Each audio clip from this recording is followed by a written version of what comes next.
അറിവിന്റെ ഉത്സവമായി മാതൃഭൂമി സംഘടിപ്പിച്ച രാമകഥാമൃതം പൂത്തോട്ട ശ്രീനാരായണ പബ്ലിക് സ്കൂളിൽ വെച്ച് നടന്നു.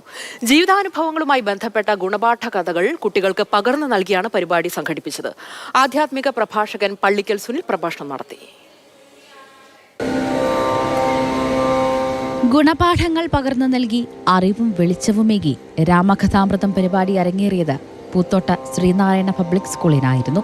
കെട്ടിട നിർമ്മാണ രംഗത്ത് അറിയപ്പെടുന്ന ഫോറെവർ ഡിസൈനേഴ്സ് ആൻഡ് ബിൽഡേഴ്സും മാതൃഭൂമിയും കൈകോർത്ത് നടത്തുന്ന പരിപാടി കൊച്ചുകൂട്ടുകാർക്ക് പുത്തനുണർവേകി. SNDP Kanayannur union administrator Maharaja Sivanandan പരിപാടി ഉദ്ഘാടനം ചെയ്തു. ആധ്യാത്മിക പ്രഭാഷകൻ പള്ളിക്കൽ സുനിൽ പ്രഭാഷണം നടത്തി.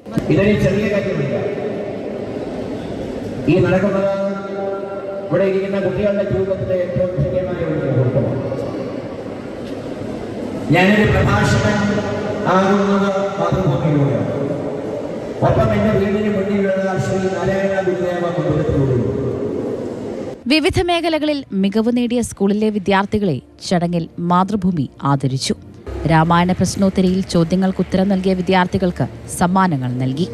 സ്കൂൾ മാനേജർ AD ഉണ്ണികൃഷ്ണൻ അധ്യക്ഷനായ ചടങ്ങിൽ convener MD Abhilash, Mathrubhumi Kochi unit manager Aishwaryadas, senior news editor S Prakash, SNDP ശാഖ vice president PR Anila, school principal VP Preetha, school വിദ്യാർത്ഥിനി KS ഗൗരിനന്ദ എന്നിവർ സംസാരിച്ചു.